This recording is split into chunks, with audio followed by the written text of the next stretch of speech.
A local congressman is getting involved tonight after an 8 on Your Side story about an Army veteran who has opted out of dialysis to expose problems with the VA's transplant process. Yeah, we told you how the vet found a potential donor, but still could not get in the VA's operating room. And that's when he came to us. 8 on Your Side investigator Walt Buteau joins us now with a look.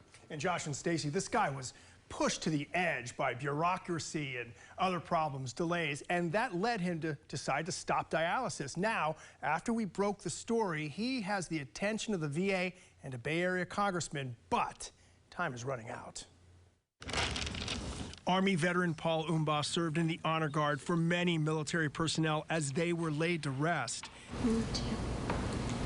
Now, after months of delays and a kidney transplant that could not be scheduled until next year, this 61-year-old decided to stop dialysis that he expects will end with his body under an American flag. Maybe it will make them do what they should be doing by helping veterans out, and it could save, somebody else's life.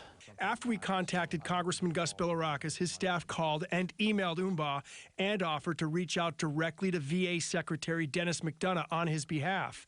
The email says, our policy team would also like to look into the barriers you have encountered to see if there is a way that we can prevent this from occurring with other veterans. He's not alone. USF Public Health and Medicine Professor Jay Wolfson tells me Umbaugh's case raises ethical, medical, and legal questions. The painful, long process of dialysis has led other patients to opt out of the treatment, according to Wolfson, who says he understands how delays and red tape pushed Umbaugh toward his decision. Sometimes you need to, to fire a shot across the bow, and the VA suddenly wakes up and says, whoa, we need to do something about this case.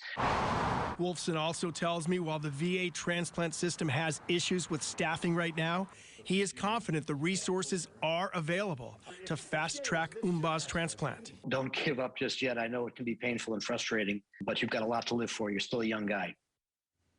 One of the phone calls I got about this story was from another local veteran who volunteered to donate his kidney. We passed his contact information on to Umbaugh. What a process he's going through. How's he feeling at this point? Yeah, we've checked, and he says he has like a heaviness in his chest, some swelling in his arms. We saw that yesterday.